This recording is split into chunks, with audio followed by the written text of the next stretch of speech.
Hi hello வாங்க, எப்படி இருக்கிறீங்க? நல்லா இருக்கிறீங்களா? இன்றைக்கி அஸ்வின் சீக்ரெட் சமையலில் நம்ம சூப்பரான ஒரு பாருங்கள் சக்கரவள்ளி கிழங்கு வச்சு நம்ம ஒரு அப்பம் பண்ண போகிறோம்.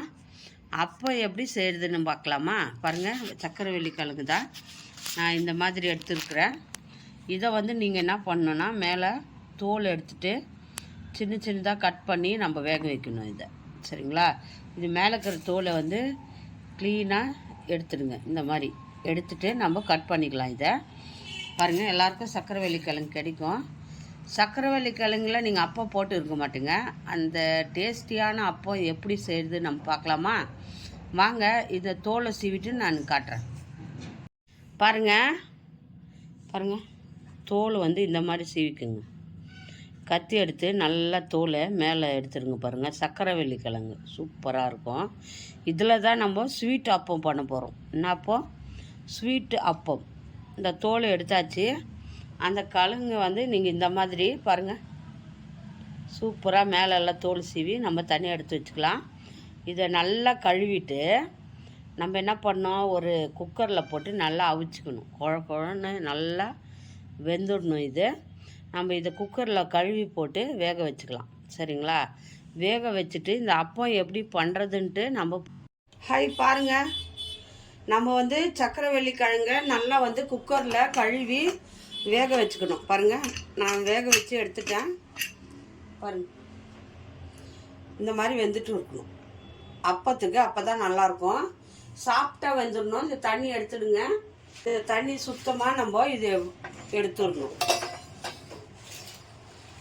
நல்லா இந்த தண்ணி வடிகட்டி எடுத்துருங்க. நல்லா சாஃப்டாக வெந்துடணும். அப்போ தான் நல்லாயிருக்கும் நம்ம அப்பம் பண்ணுறதுக்கு. சரிங்களா?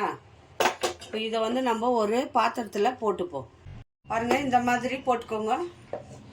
ஒரு பாத்திரத்தில் போட்டுக்கோங்க. இந்த மாதிரி நல்லா சாஃப்டாக வெந்திருக்கணும். அப்போ தான் நம்ம இதை மசியணும். பாருங்கள், நல்லா சாஃப்டாக வெந்திருக்கு. பாருங்கள், சக்கரவள்ளி கிழங்கு. சரிங்களா? நம்ம இது ஸ்வீட் அப்பம் பண்ண போகிறோம். ஸ்வீட்டு அப்பம் ரொம்ப நல்லாயிருக்கும், டேஸ்டியாக. இந்த மாதிரி ஒன்று எடுத்துக்கோங்க. எடுத்துட்டு நல்லா மசிச்சிருங்க. இந்த மாதிரி கிழங்க நல்லா மசிச்சிருங்க. மசிச்சுட்டு காட்டுறேன். பாருங்கள், நல்லா மசிச்சிட்டோம். பாருங்கள், இந்த மாதிரி மசிச்சா நைஸ் ஆகிடும். அதில் நீங்கள் இது சக்கரவள்ளி கிழங்கு இல்லையா, இதே ஸ்வீட்டாக இருக்கும். நம்ம ஸ்வீட் எவ்வளோ வேணுமோ வெல்லம் போட்டுக்கோங்க. நம்ம மண் இல்லாத வெல்லம், சக்கரை வெல்லம் தான் எடுத்துருக்குறோம். மண் இல்லாமல் இருக்கு இல்லையா, ஜாங்கிரி பவுட்ரு, அதுதான் எடுத்துருக்குறோம். நீங்கள் வெல்லம் இருந்தாலும் எடுத்துக்கோங்க. நல்லா பொடி பண்ணிவிட்டு நான் எவ்வளோ ஸ்வீட் வேணுமோ அவ்வளோ போட்டுக்கோங்க திட்டமாக. நம்ம எவ்வளோ சக்கரவள்ளி கிழங்கு எடுக்கிறீங்களோ அந்த அளவுக்கு ஸ்வீட் போட்டுக்கணும். நான் ஒரு கப்பு போட்டுக்கினேன். நான் ஒரு 4-5 கிழங்கு எடுத்துக்கிறேன். ஒரு கேஜிக்கு மேலே எடுத்துருக்கிறேன். அதுக்காக ஒரு கப்பு பாருங்கள், ஒரு 1/4 கப்பு கோதுமை மாவு. கோதுமை மாவு 1/4 கப் போட்டுக்கோங்க. அதே 1/4 கப்பு அரிசி மாவு. நீங்கள் அது ஒரு 1/4 கப்புன்னா ஒரு கப்பில் 1/4 கப்பு போட்டுக்கோங்க. அரிசி மாவும் கோதுமை மாவும் போட்டு லைட்டாக கொஞ்சம் சால்ட்டு போட்டுக்கோங்க. கொஞ்சம் சால்ட்டு. இப்போது இந்த வெல்லத்துலேயே நம்ம இதை பிசைஞ்சுக்கணும். சரிங்களா? நம்ம தண்ணியெல்லாம் ஊற்றக்கூடாது, இதிலே பிசையணும்.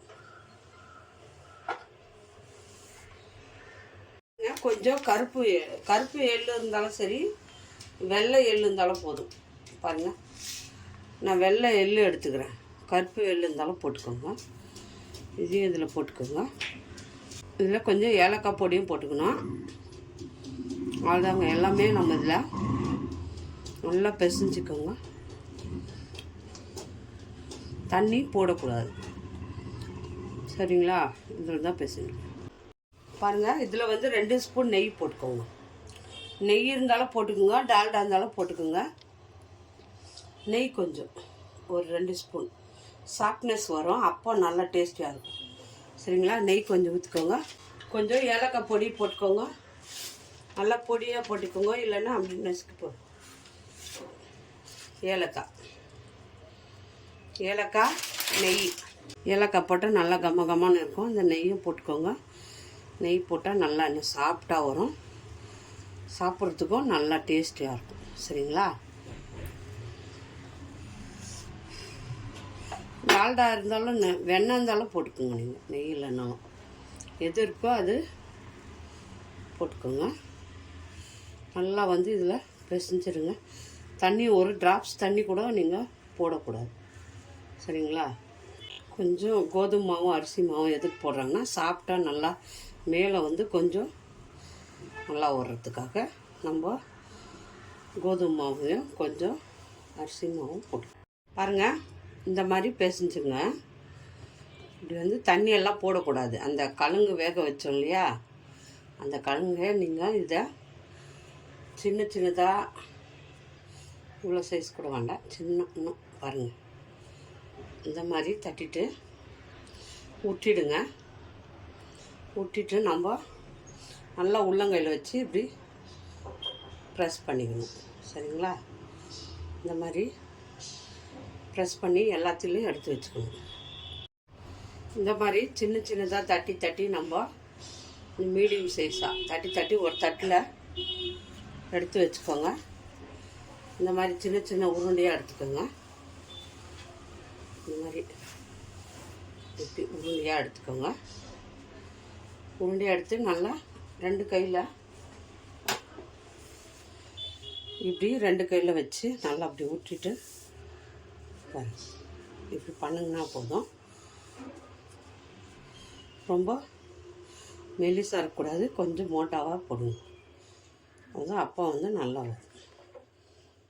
எந்த மாதிரி சைஸ் வேணுமோ நீங்கள் தட்டிக்கலாம். பாருங்கள், எல்லாத்தையும் அதே மாதிரி தட்டி ஃபஸ்ட்டு எடுத்து வச்சுக்கோங்க. அதுக்கப்புறமா நம்ம எண்ணெயில் போட்டு பொரிச்சுக்கணும். எண்ணெய் சூடு பண்ணிட்டு. சரிங்களா? எல்லாம் விட்டுட்டு இது உள்ளங்கை வச்சு இப்படி தட்டிடுங்க. தட்டிட்டு நல்லா அப்படி ரவுண்ட் ஷேப்பாக பண்ணிக்கணும், வடை மாதிரி. இந்த மாதிரி எல்லாத்தையும் தட்டிட்டு நான் காட்டுறேன். தட்டுறதுக்குள்ளே நம்ம கொஞ்சம் ஆயில் ஊற்றி சூடு பண்ணி வச்சுடுங்க. ஆயில் சூடாகட்டும். அதுக்குள்ளே நம்ம ரவுண்டாக தட்டிக்கின்னு வந்துடலாம். தட்டிட்டு வந்து அப்படியே போட்டு எடுத்துக்க வேண்டியதுதான். சரிங்களா? ஃபஸ்ட்டு எண்ணெய் சூடாகட்டும். ரொம்ப சூடாக வேண்டாம், மீடியமாக ஆகணும். வந்து ஊற்றிட்டோம். எண்ணெய் சூடாகினுக்குது.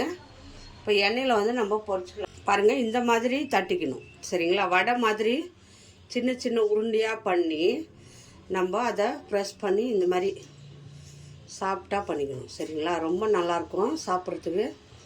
இப்போ இதை நம்ம எண்ணெயில் போட்டு பொரிச்சுக்கலாம். சரிங்களா? பாருங்கள், ரொம்ப நல்லாயிருக்கும். வெள்ளிக்கிழங்கு, சர்க்கரை வெள்ளிக்கிழங்கு அப்படின்னு இது எவ்வளோ வந்து நம்ம உடம்புக்கு ஆரோக்கியமானதுன்ட்டு தெரியும் உங்களுக்கு. கொஞ்சமாக போட்டு பொரிச்சுக்கோங்க. எல்லாத்தையும் போட்டுறாங்க ஒரே டைமாக. நல்லா பொரிஞ்சு அது மேலே எந்திரிச்சு வரும். அப்போ லைட்டாக நம்ம திருப்பி விடணும். இதெல்லாம் வந்து ஒரு நம்ம சர்க்கரை வெள்ளிக்கிழங்கு வந்து நல்லா வேக வச்சுருக்குறோம். சரிங்களா? சர்க்கரை வெள்ளிக்கிழங்கு நல்லா வேக வச்சு தான் போட்டுருக்கோம். சரிங்களா? அதில் கொஞ்சம் அரிசி மாவும் அதை கொஞ்சம் நல்லா திருப்பி விடுங்க. சரி, நல்லா வெந்து வரும். நல்லா வந்து இந்த மாதிரி கலர் வந்துடணும். இப்போ நம்ம எடுத்துக்கலாம். நுரெல்லாம் கப்பிச்சு பாருங்கள் எப்படி வந்திருக்கு பாருங்கள். அப்போ இந்த மாதிரி அப்போ நீங்கள் செஞ்சுருக்கவே மாட்டீங்க. சரிங்களா? இந்த அப்போ அவ்வளோ டேஸ்டியாக இருக்கும். செம்மையாக சர்க்கரை வெள்ளிக்கிழங்கு இது உடம்புக்கு ஹெல்த்தியானது, ஆரோக்கியமானது.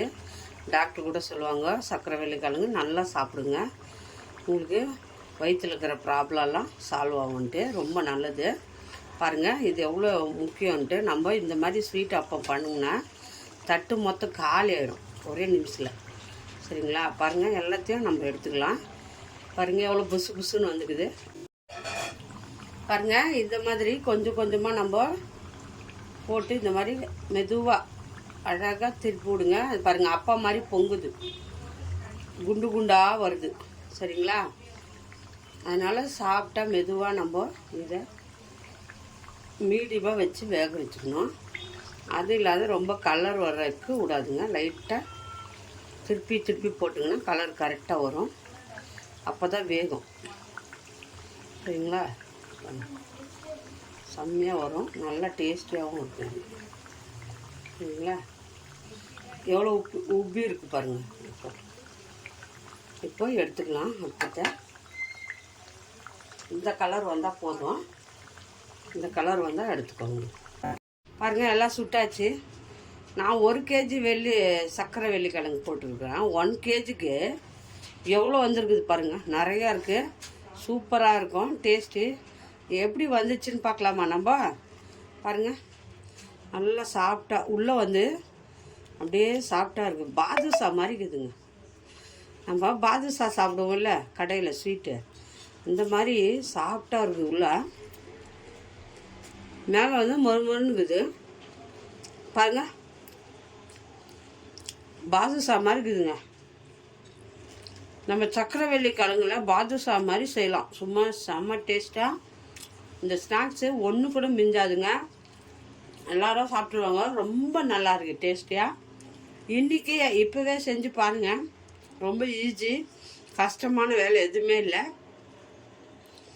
அதை நல்லா தோல் சீவி, சக்கரவள்ளி கிழங்க தோலை சீவி நல்லா குக்கரில் வேக வச்சு சாப்பிட்டா, அதில் நம்ம வெல்லம், அரிசி மாவு, அது கூட கொஞ்சம் இது எல்லாம் மிக்ஸ் பண்ணி, எள்ளு, நெய் கொஞ்சம் மிக்ஸ் பண்ணி நம்ம தட்டி தட்டி எடுத்துக்கணும். இந்த மாதிரி சைஸில் எண்ணெயில் போட்டு பொரிச்சிட்டா ரெடி ஆகிடுச்சுங்க ஸ்வீட்டு. செம்ம டேஸ்ட்டாக இருக்குங்க. பாருங்கள், நம்ம பாதுஷா மாதிரி இருக்குது பாருங்கள். இதை நீங்கள் செஞ்சீங்கன்னா ஒரு வாட்டி இதே பசங்க ரொம்ப விரும்பி சாப்பிடுவாங்க. கண்டிப்பாக எல்லாருக்கும் பிடிக்கும். யார் யாருக்கு இந்த ஸ்வீட்டு பிடிச்சிருக்க லைக் பண்ணுங்கள், ஷேர் பண்ணுங்கள். மறக்காத அஸ்வினி சீக்ரெட் சமையலை சர்ப்ரைஸ் பண்ணுங்கள். நம்ம இன்னொரு டிஷ்ஷில் பார்க்கலாம். ரொம்ப ஈஸியான டிஷ் இது. எல்லாருக்கும் பிடிக்கும். கண்டிப்பாக நீங்கள் இது செஞ்சு பார்க்கணும். எப்படி வந்துச்சுன்னு சொல்லுங்கள். தேங்க்யூ.